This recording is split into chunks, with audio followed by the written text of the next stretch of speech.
committee that sat through the hearings that listened to views and opinions of different stakeholders, from individuals of the members of the public with Wiper party leader Kalonzo Musyoka, that is from the opposition faction, and Honorable Kimani Ichung'wah from the government, and a number of issues had been raised from both parties to be considered in this particular report. And when the House was resuming, that report had been prioritized to be considered because it has or contains key issues that are of national importance. These include the reconstitution of the electoral body, that is the Independent Electoral and Boundaries Commission. There was also the establishment of offices of Prime Minister as well as offices of official opposition leader. You will remember there was also the issue of the cost of living that had been brought forth by the side of the opposition. There was also the establishment of, or rather entrenchment of funds into the constitution, that is the NGAF fund, as well as the Senate Oversight Fund. Sergeant, can you ring the bell? That were part of the issues that were to be considered in that report. Reforms are or issues with regards to judiciary, electoral issues, and a number of issues that were termed to be importance of national importance, and that necessitated the formation of this particular committee, that the two sides of the political factions, that is the government side and the opposition side, came together to address these issues and table that report. So that debate on this particular report has been on at the National Assembly, and this afternoon a question will be put to this particular report to see whether issues that were raised by both sides have been addressed, or are there shortcomings, and what are some of the proposals that were brought forth. So that is or rather part of the business that the members will be embarking on this afternoon. The statute law miscellaneous amendments number 2, a bill that is originating from the National Assembly, Bill number 68 of 2023, a bill by the leader of the majority party, which is at its second reading stage, will be resuming debate this afternoon. Remember, its debate was interrupted on Wednesday, December the first week, date 6, the year 2023, in the afternoon sitting, and this afternoon it is slotted to be considered or debate to continue. But as you can see, the Speaker of the National Assembly, Honorable Dr. Moses Wetangula, is in the chambers. Allow me to hand you over to this live broadcast brought to you by PBU in partnership with the Kenya Broadcasting Corporation. My name is Kamche Menza. Good afternoon. The number will be achieved. Remember, the Sergeant at Arms are keeping tabs with the numbers. Ewe Mwenyezi Mungu ambaye kwa hekima na wema wako umeteua nyadhifa za viongozi na mabunge kwa ustawi wa jamii na utawala wa haki wa wanadamu. Tukusihi utasame kwa neema nyingi sisi watumishi wako ambao wameridhika kutuita ili tutekeleze shughuli muhimu za jamhuri yetu. Tunakuomba uteremshie baraka zako sisi tuliokutanika hapa, na tujalie tuyatende na kufikiria mambo yote tutakayofikishwa mbele yetu kwa njia ya haki na uaminifu, ili utukufu na sifa zako ziendelezwe, na ili kustawisha amani, ufanisi na heri ya nchi yetu na wale ambao haja zao umezikabidhi mikononi mwetu. Amen.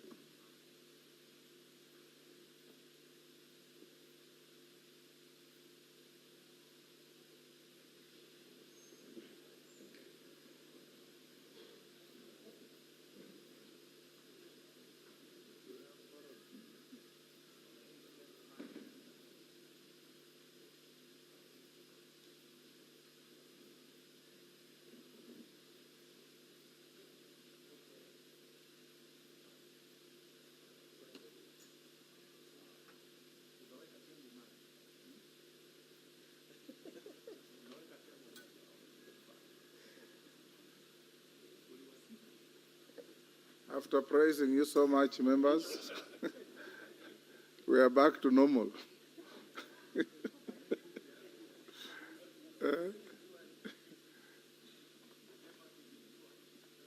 Pombe inaongezwa maji. Sergeant, can you ring the bell?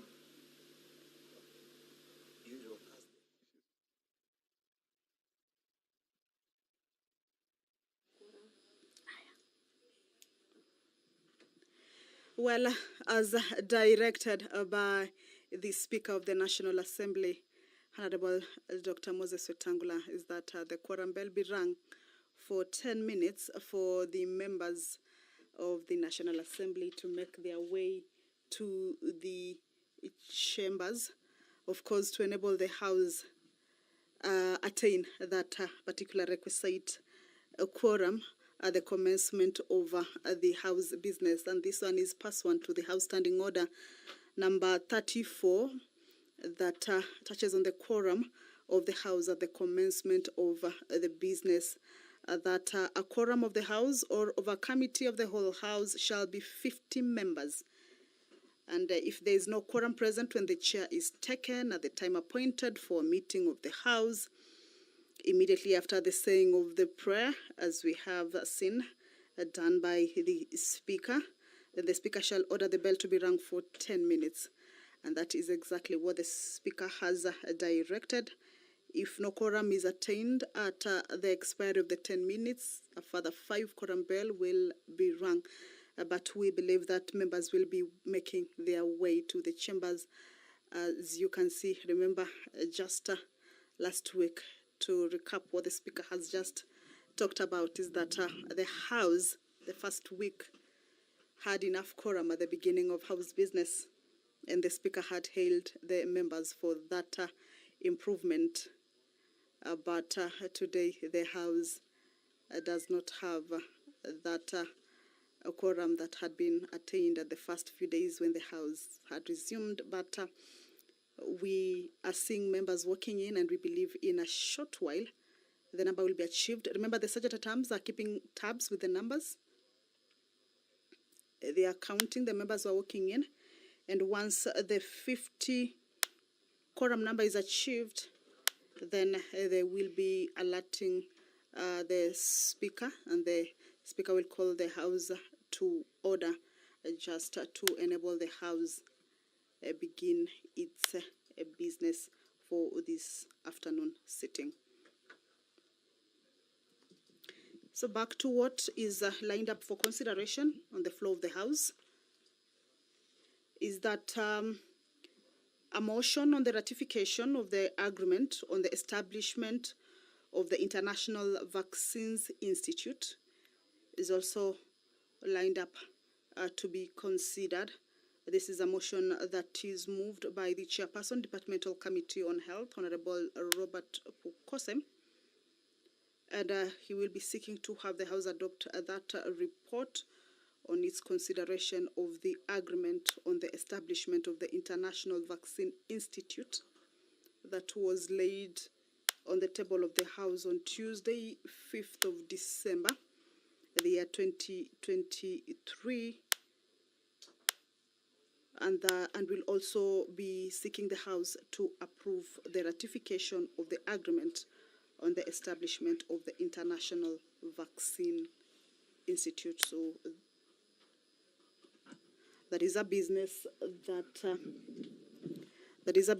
that is lined up on the order of business to be considered by the members of the National Assembly this afternoon.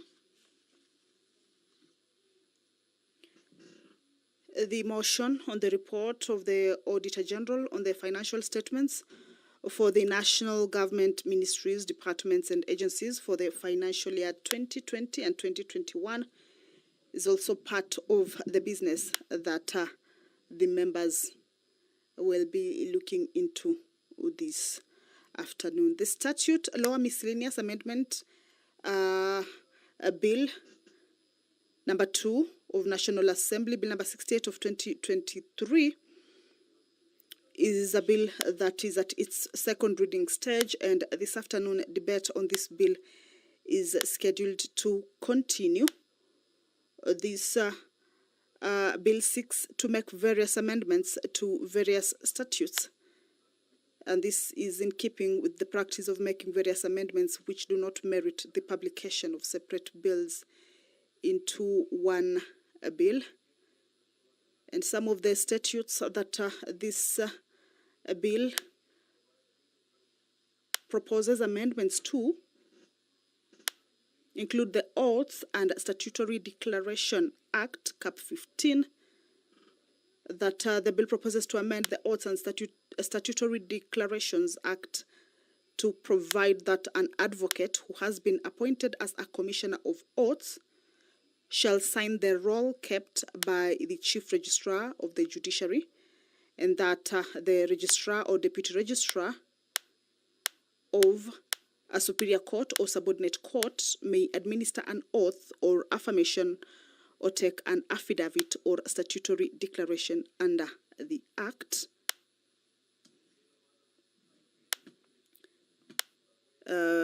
We can see the leader of the majority party there at the entrance of the chambers, engaging to see whether members are making their way to the chambers. Remember, if you're just joining us, is that it is a 10-minute quorum bell as per the House Standing Order. If 50 members are not seated inside the chambers at the commencement of the House business, then business cannot start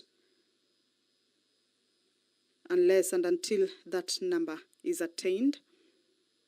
So in this case, the leadership of the House, including the whip, then will be making efforts to ensure that the numbers are achieved and that the House business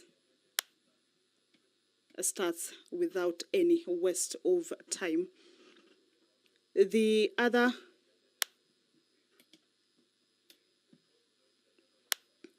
statute that this bill seeks to propose amendments to is the Advocates Act. That is the Sergeant at Arms, or trying to keep up with the numbers of the members who are walking in. Once the number is achieved, you see he is holding a white paper. He will be raising that paper. That is an indication that the number has been achieved. And the House will be called to order, and the business will begin in no time. But until then, the quorum bell is still on.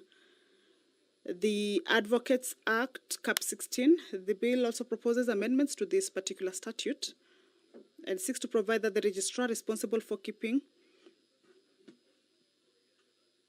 all right, that is the indication. Allow me to hand you over to this live broadcast. Good afternoon.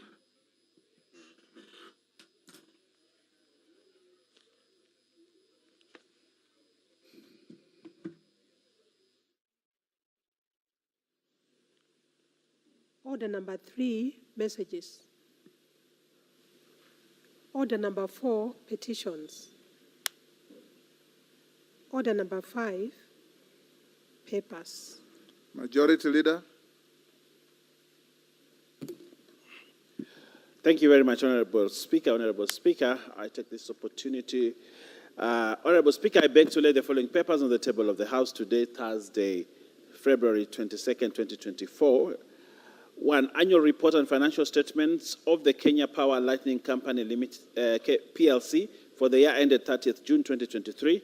Reports of the Auditor General and financial statements for the year ended 30th June 2023 and certificates therein in respect of A.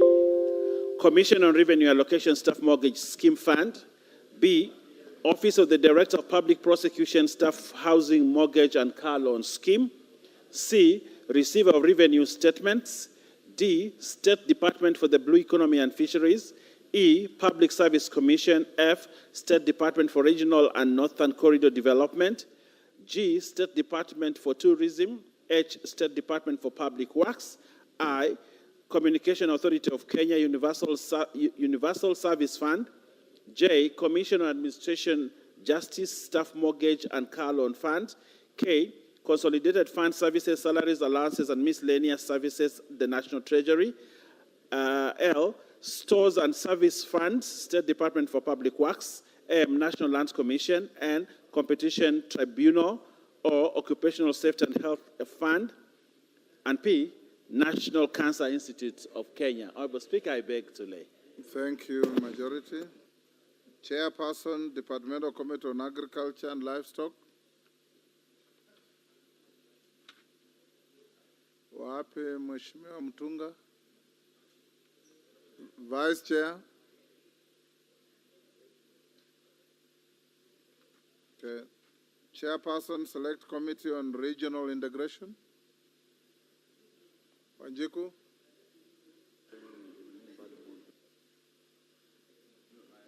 Thank you, Honorable Speaker. Honorable Speaker, I beg to lay the following paper on the table of the House today, Thursday, 22nd February 2024. This is the report of the Select Committee on Regional Integration on a study visit to the Southern Africa Development Community, SADC headquarters in Gabon, Botswana. It is pronounced Gaborone, Botswana. Next, Chairperson, Public Investments Committee on Social Services, Administration and Agriculture. Thank you, Honorable Speaker. Honorable Speaker, I beg to lay the following paper on the table of the House today, Thursday, 22nd February 2024.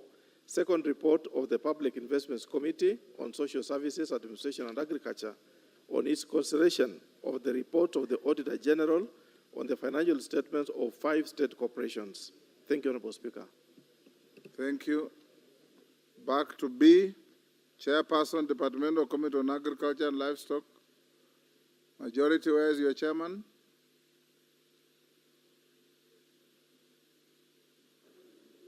Majority. Where is your chairman of agriculture?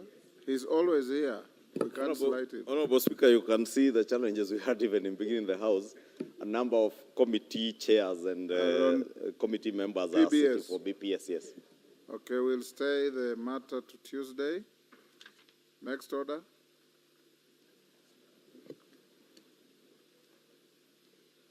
Order number 6, notices of motion. Chairperson, Departmental Committee on Agriculture, I think it serves as the same fate. Stayed to Tuesday, next week.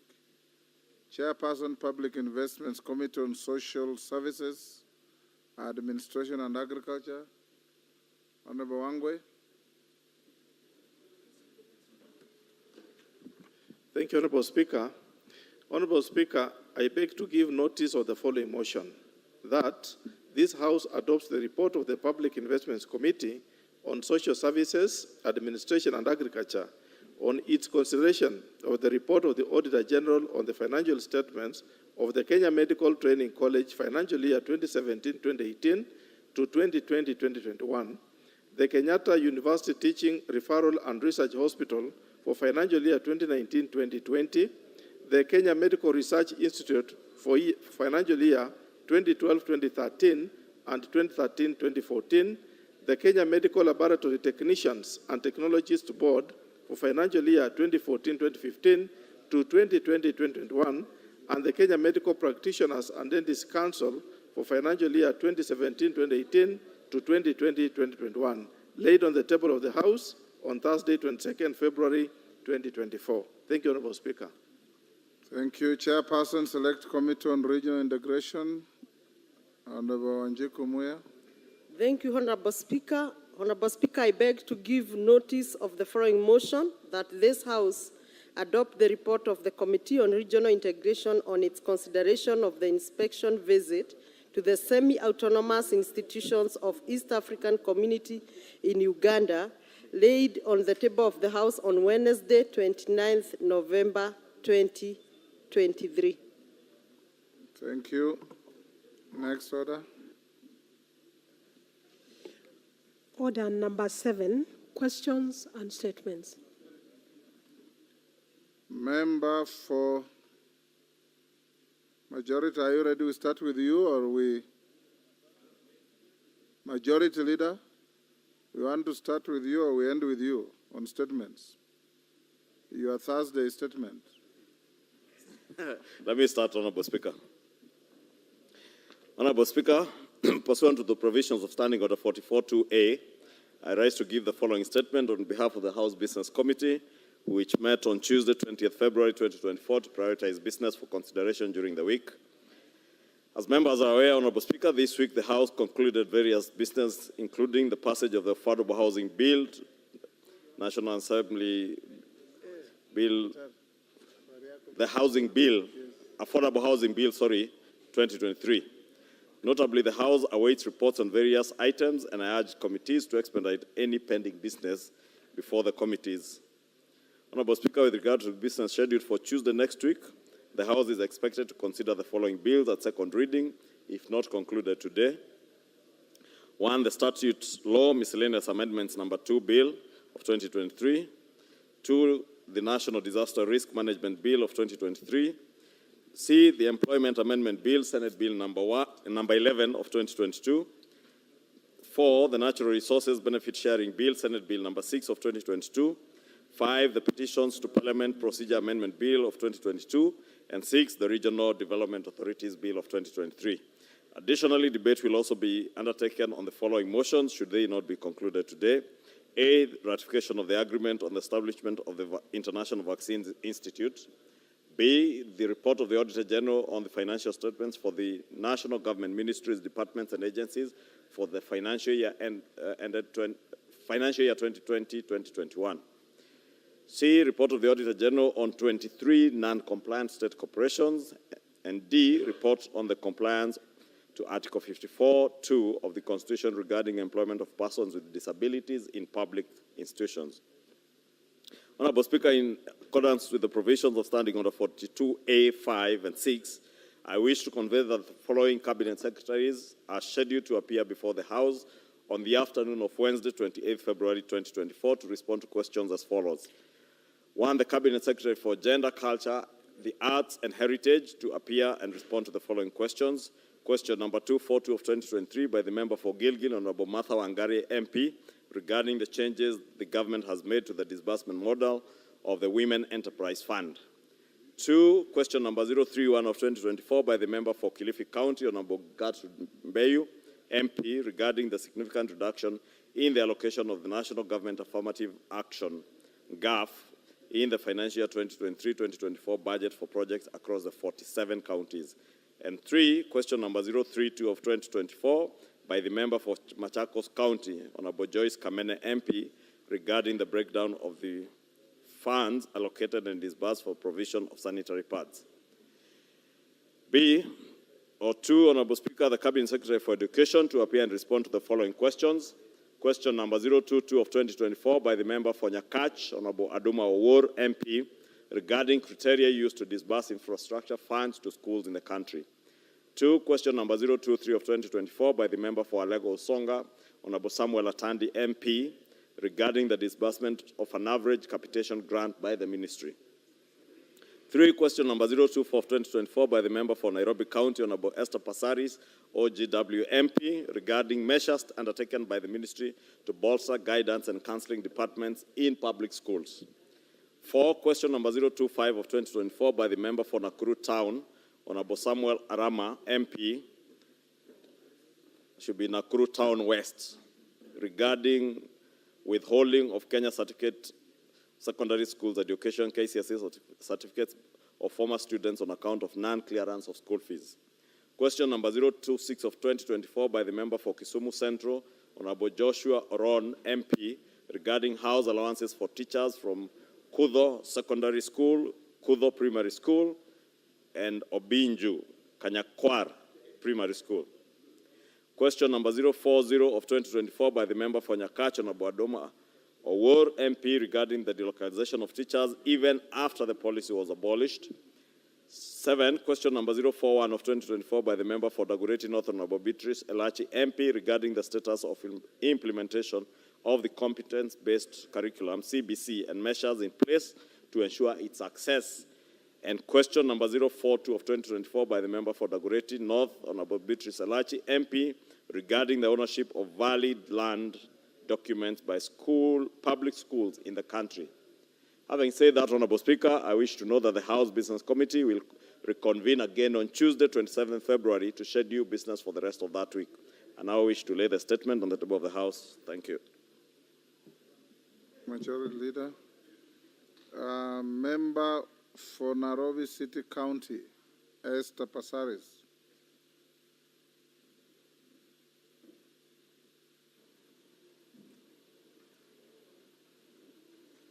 Give her the mic.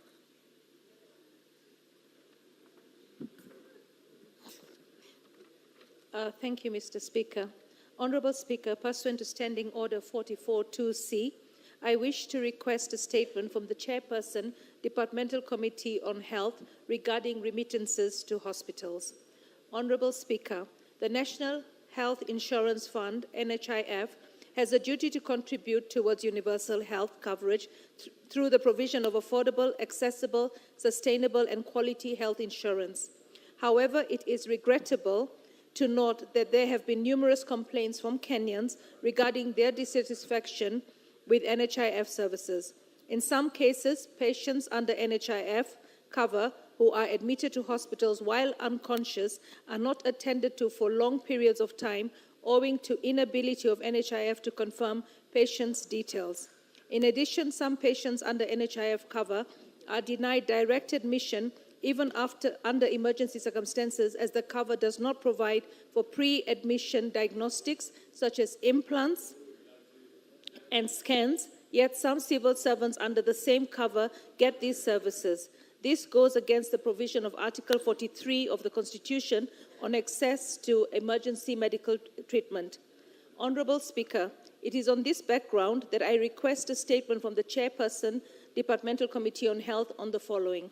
1. Could the Chairperson explain the criteria used to prioritize settlement of NHIF claims to eligible hospitals and reasons why certain facilities are paid while others are not?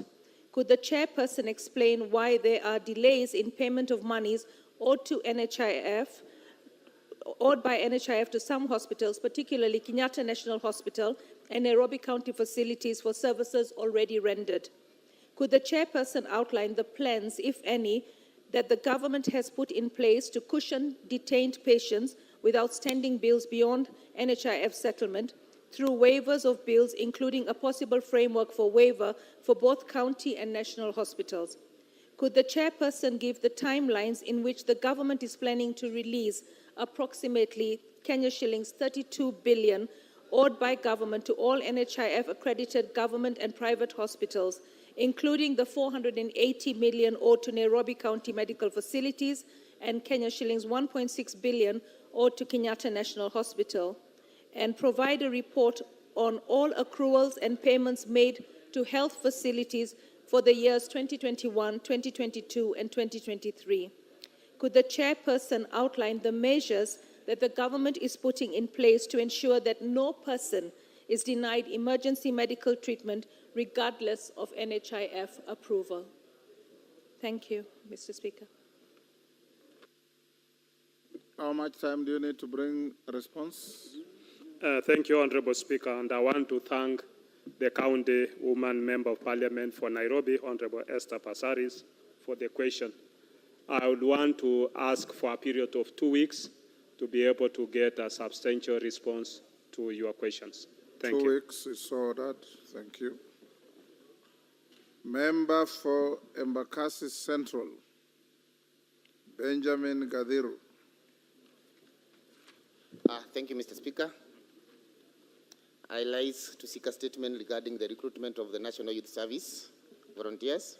Honourable Speaker, pursuant to Standing Order number 44, subsection 2C, I wish to request for a statement from the Chairperson, Departmental Committee on Social Protection regarding the lack of transparency and equity in recruitment of National Youth Service, NYS.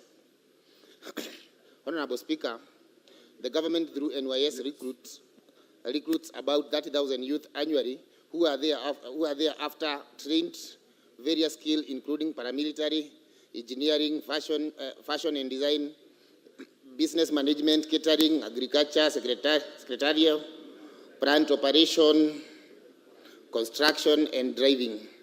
These youth are also prepared for other national duties, such as service in the armed forces, national reconstruction, and disaster response. Honorable Speaker, the recruitment of NYS servicemen and women is expected to be representative as possible to ensure the majority of the interested youth get opportunity to appear before the recruitment personnel. However, there have been numerous concerns from members of parliament and the public regarding the level of transparency and equity in the distribution of available NYS slots. During the launch of the 2024 NYS recruitment, the Cabinet Secretary for Public Service, Performance and Delivery Management indicated that the process would be undertaken at the ward level. However, this did not happen in most parts of the country, including Nairobi City County. There seems to be a systematic interference of the process with the aim of denying certain members of the public, especially in Nairobi, the opportunity to engage in this noble national duty. Honorable Speaker, it is against this background that I seek the statement from the chairperson of the Departmental Committee on Social Protection on the following. 1. Could the chairperson outline the steps that the Ministry of Public Service, Performance and Delivery Management is taking to ensure that NYS recruitment is transparent, fair, and conducted at the ward level, especially in Nairobi County, to avail maximum opportunity to all interested youth. Number 2, could the chairperson of the Departmental Committee on Social Protection and the Budget and Appropriation Committee take measures to ensure that operation of NYS are carried out in utmost fidelity to the law and consider withholding funding to the NYS, either through supplementary budget or through the 2024-2025 estimates, unless proper measures are put in place to address members' concern. Number 3, could the chairperson elaborate measures being taken to ensure that the ministry does not exploit the provision of Article 223 of the Constitution to access funds for NYS recruitment and operations, noting that NYS has been used as a conduit to soften public money. Thank you, Mr. Speaker.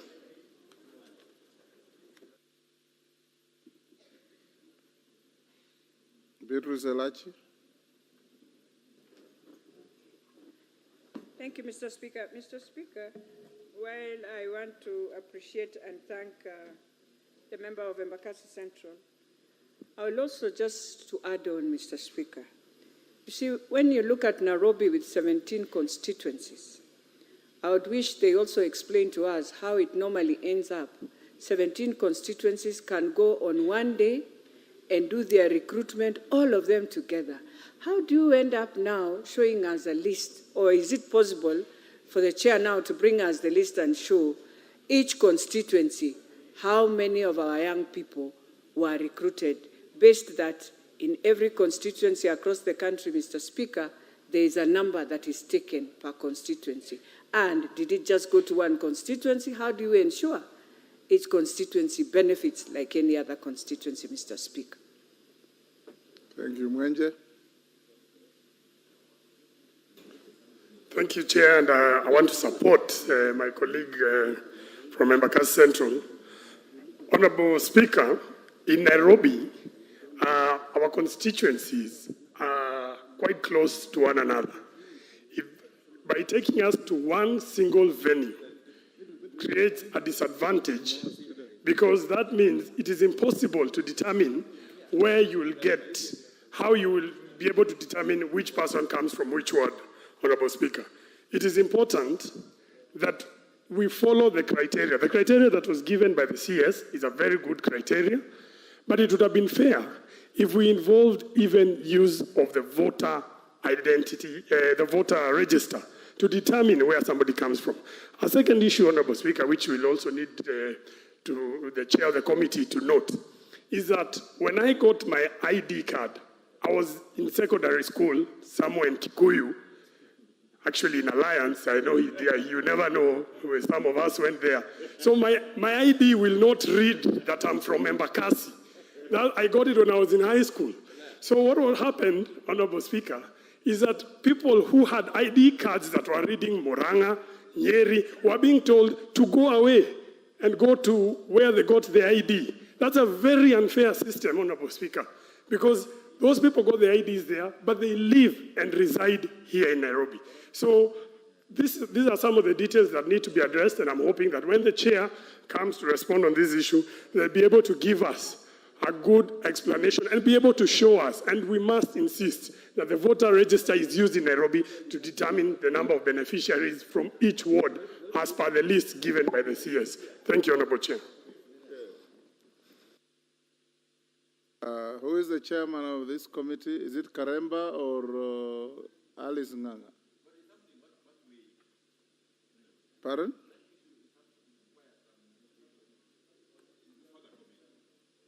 Go ahead, I'll give you 1 minute. Asking for permission indirectly. Honorable Speaker, you know, the issues being raised by Honorable Major Dog and Honorable Mwenji are very weighty, those issues. Because Nairobi, for instance, just like Kisumu, Mombasa, wherever, belong to everybody. Yes, when you find yourself staying in Kisumu city, it doesn't matter where you are born or where you got your ID card from. Likewise, when you live in Embakasi, east or west or central, it doesn't matter where you are born or where you got your ID card from. So therefore, these cosmopolitan areas, indeed everywhere in Kenya, really. I can actually live in Kikuyu village. Yes, you can come and live in my own village of Sidindi, in Ogonja. It doesn't matter where you are born. And therefore, this criteria of choosing or asking where one was born is not only unfair, it's actually unconstitutional. Yes, it has to be revisited. And I think the chair of the committee, it behoves him to move with speed and come back with proper answers to these issues, these questions being raised. And if possible... The minute is over. Thank you, Honorable Speaker. The point is made.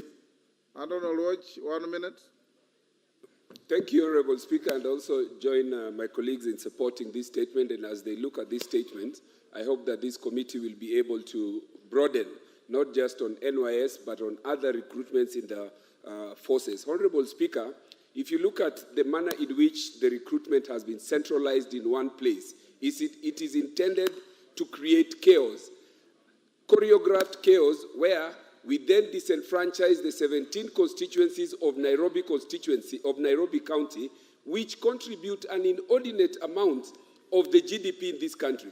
There is a maxim that there can be no taxation without representation. This representation is not only about representation in parliament, it is representation in the stakes, recruitment and other things. Devolution has also been put in place to ensure we devolve services. Why would we centralize at Nyayo Stadium 17 constituencies coming from Mathare to the other side of Dagoretti?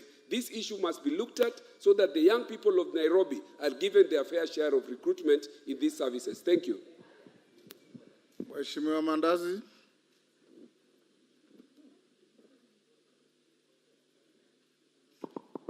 Yeah, thank you, Speaker. And equally, from my constituency, I have 2 regions. Unlike we are speaking about the towns and the cities, Chepalungu constituency has 2 regions in terms of politically, some regions are in Chepalungu, and administratively, some regions that lie towards Bomet town are in Bomet Central and East. And subsequently, in any recruitment of any kind of discipline, some are disadvantaged. They are normally told to go back to Bomet Central. When they go to Bomet Central, they are told to go back to Sigor.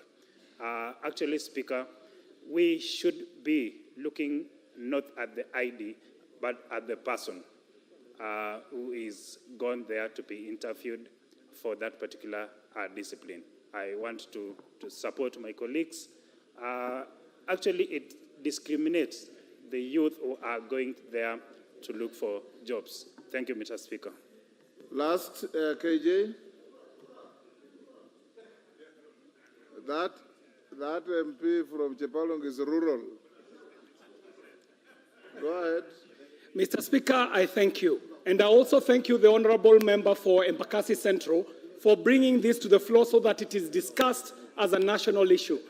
Mr. Speaker, when we devolved with the new constitution, we ended up with a suspended system because the system of devolution only devolves up to the ward level. There is a gap between the ward level and what is happening mashinani. Now, what happens is that with the devolution, each county was made to be equal, up to and including the biggest city in East and Central Africa, Nairobi. Nairobi here, you've got a ward or wards that are probably the size of entire counties elsewhere in terms of population. So when you centralize the recruitment of either NYS or police or the army and so on, you are disenfranchising an extremely big part of Kenya's population. So, Mr. Speaker, beyond just the recruitment, we've also got to find a way how we shall resolve this issue of the Nairobi being considered as a region equal to every other region in the country, knowing how big it is in terms of population, but also in terms of its contribution to the GDP of this country. This region needs to get its fair share of the cut of the national cake. Thank you very much. We'll stop it there. Majority Leader, inform the Honorable, is it Alice Nganga, to bring a response to that statement in 2 weeks. Members, allow me to acknowledge the following institutions in our galleries. Both in the Speaker's Gallery, we have Salvation Army Kieni Girls Secondary School from Runyenjes, Embu. We have El Bagon Secondary School from Molo, Nakuru. In the public gallery, we have Kirimunge Secondary School, Kirinyaga, constituency Kirinyaga. In the public gallery, we have Tamana Group of Schools from Kiamba, Kiambu. St. Mary Magdalene Girls Secondary School, Runyenjes, Embu. Nandi Students Association, Mgwen, Nandi. We have Kiambogo Township Junior Secondary School, Gilgil, Nakuru. And we have Itoloni Girls Secondary School, Mwingi West, Kitui. I've been requested by the Honorable Gitari from Kirinyaga to welcome the students, speak on behalf of all the constituents I've mentioned. Where is Gitari? Give Honorable Gitari the mic. Thank you, Honorable Speaker. I take this opportunity to welcome all the schools in the public and Speaker's Gallery to this August House. And Mr. Speaker, I don't want to miss a point that Keremunge Day School from Kirinyaga Central is a school that is performing very well. We started it with the CDF money, and I can assure you in the last exam, they had A-, 2 A- from twins. You saw it in the televisions. I welcome them. They are flagged by Mrs. Jemima Wawero. I welcome you all. I thank you. On behalf of the Speaker and all members of Parliament, we welcome the schools, the students, and their teachers to the House of Parliament. Honourable members, I'll step back to order number 5 and invite Honourable Mutunga. And the reason I'm doing this is Honourable Mutunga has never failed to be in the chamber. He's always here. He's not a persistent offender. I'll allow him to lay his paper on the table. So, Chairperson, Departmental Committee on Agriculture and Livestock. Thank you very much, Honourable Speaker. Honourable Speaker, I beg to lay the following paper on the table of the House. Today, that's the 22nd of February 2024. This is the report of the Departmental Committee on Agriculture and Livestock on the budget implementation for the financial year 2022-2023 for vote number 1162 for State Department for Livestock Development and vote number 1169, State State Department for Crop Development. Then proceed under order number 6 to give your notice of motion. Honourable Speaker, thank you very much. Honourable Speaker, I beg to give notice of the following motion, that this House adopts the report of the Departmental Committee on Agriculture and Livestock on its examination of the budget implementation monitoring for the financial year 2022-2023 for the following votes: 1162 State Department for Livestock Development and 1169 for State Department for Crops Development, laid on the table of the House on this Thursday, 22nd of February 2024. Thank you, Honourable Speaker. Thank you. Now we go to order number 8. Clerk. Order number 8, motion. Report of the National Dialogue Committee. Question to be put.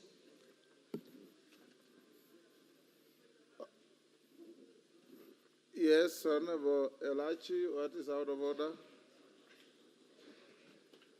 Mr. Speaker, nothing is out of order, but to just stand using standing order number 1, just to request in a humble way, to look at all the availabilities, Mr. Speaker, that is there to ensure that the issue of the 2/3 gender rule becomes part of this NADCO report. Mr. Speaker, the President gave us a memorandum in December in this House, 2022. Mr. Speaker, we debated on it. It's explicit. It can be carried forward to become that resolution that we really wanted, so that as we move on, we are able to know that we have something that will be part of this NADCO report, than making it an addendum, and then when we shall be debating all the other reports, they will be reflecting back on NADCO, and ours will be like a report that is completely outside, Mr. Speaker. It is my request for advice on that, or clarity. Honourable Elachi, we had a meeting this morning where you attended with the minister responsible for matters in the earlier agenda. And it was clear that the 3rd gender rule is mentioned in passing in NADCO. And NADCO indicated that there is a multi-sector process going on that was going to bring it to fruition. Out of that meeting, for the majority and minority leaders, we did agree that if their report is ready, they'll forward to the speakers of both houses. Thereafter, we shall give direction. As it is now, Honourable Elachi, the Speaker has absolutely no capacity to superimpose a matter that is strange to the NADCO report on the NADCO report. When that report comes, we will find a way through consultations with the leadership on how to actualize it. All is not lost, because out of the question I'm going to put, like I did say, you're going to tease out legislative proposals out of NADCO, including some possible constitutional amendments, bringing fresh bills, policy changes where necessary, so that we can actualize what is in NADCO. So the lady MPs who, and I see many of you here who are with us in the meeting, don't panic. We will be able to see what we can do. And I did caution you that gender issue has collapsed in this House 15 times in the last 10 years. So you better also change your strategy and choose your friends carefully and your supporters carefully, so that you can be able this time to have the matter carried to fruition. As it is now, I cannot append the gender rule issue on NADCO, because the motion has been debated, is concluded, replied to. We are only now putting the question. Yes, Majority Leader. Honorable Speaker, thank you for that guidance. And as you rightly say, it's true that we were not able to conclusively give a way forward in NADCO on the 2/3 gender rule. And principally because there was also broadly no agreement between the various stakeholders on that issue of the 2/3 gender rule.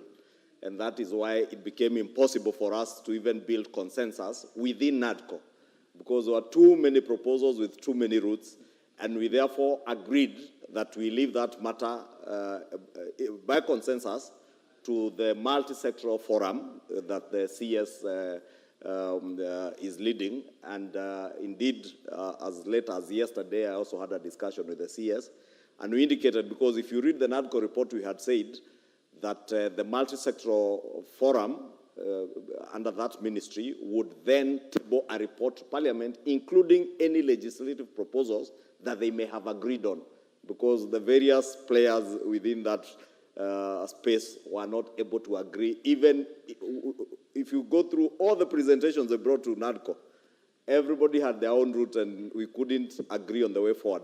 Therefore, if what the CS says, when they complete their report, they should be able to table it here and in the Senate. And I believe we can also generate legislative proposals from whatever they will have come up with, and we push through those legislative proposals as part of the package of the NADCO legislative proposals. And we will support them. And I would really want to urge our good ladies. The proposal that came with the memorandum from the President had a very workable formula. If only we could go towards that route, I think it may be one step. We may not get everything, Honorable Speaker, at a go. But if you're able to get 28 at a go, it's better than being where we have been for the last 10 years, as you say.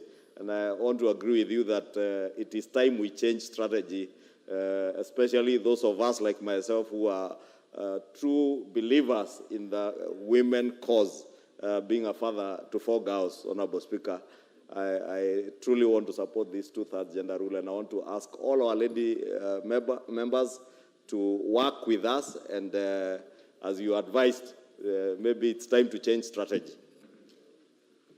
Honorable Minority, you want to say something? Yes, let me just weigh in, and whereas I agree entirely with what Honorable Chunga said, Mr. Speaker, and I also am happy that you have decided that you will give direction once the task force hands in the report.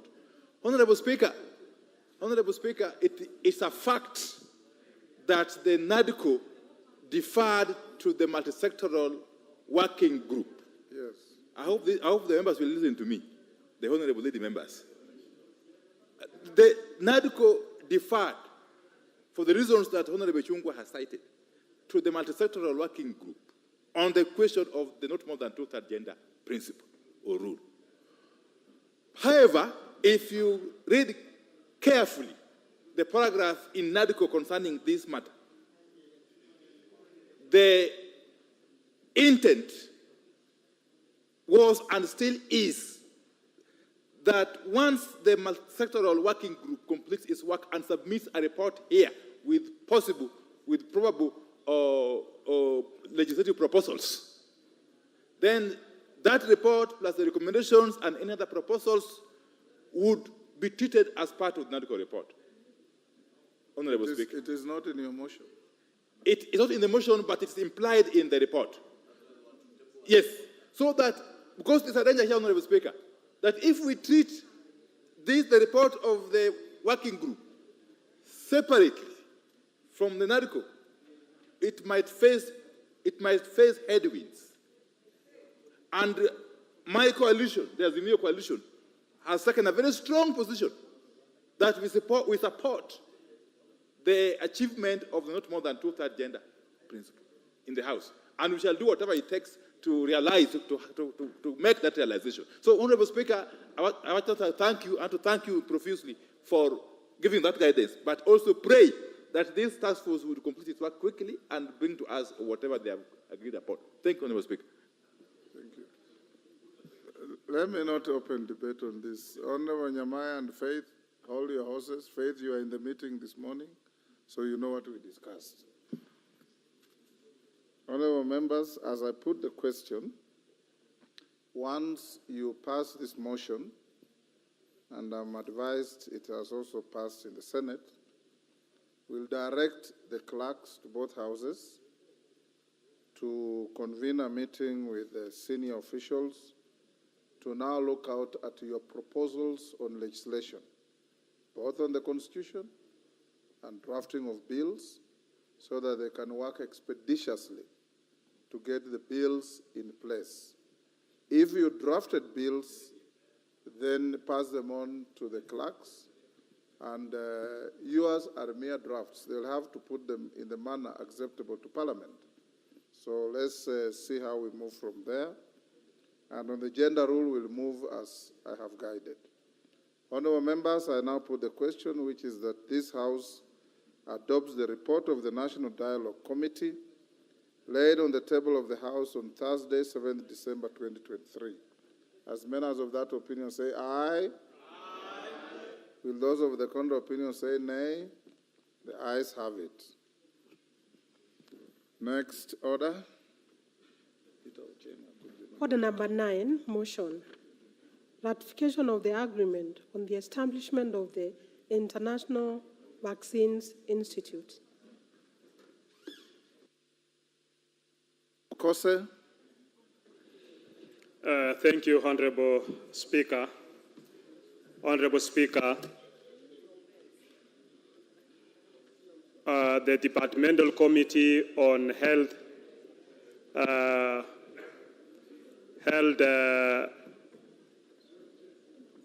tabled the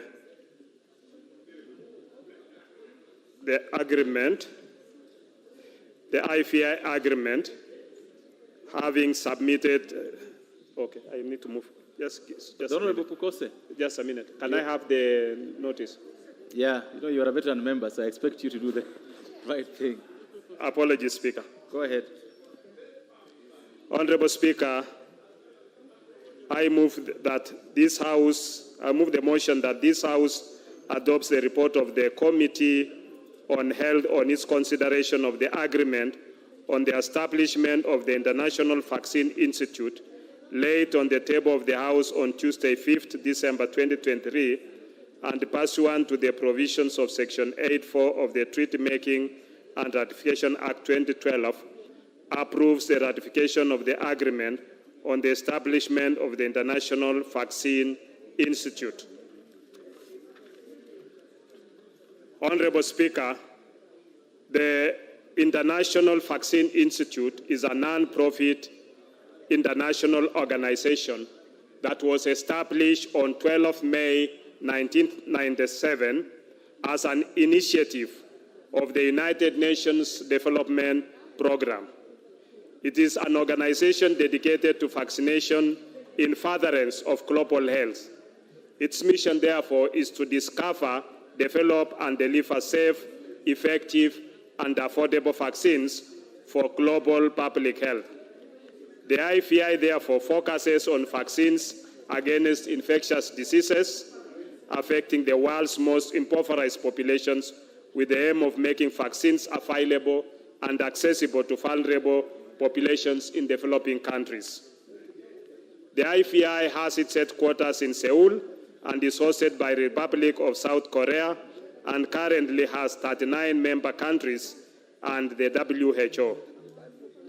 Kenya submitted an IFI requesting the Board of Trustees' approval to become a party to the IFI agreement on November 24, 2022.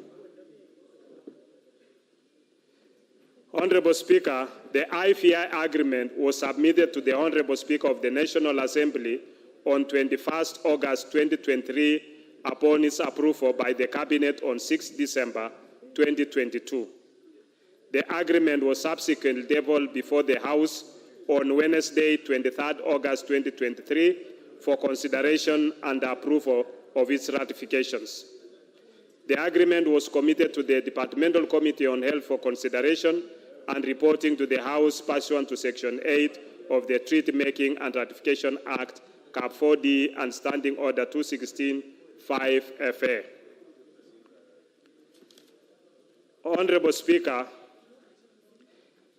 the IFEA is founded on the belief that health of children in developing countries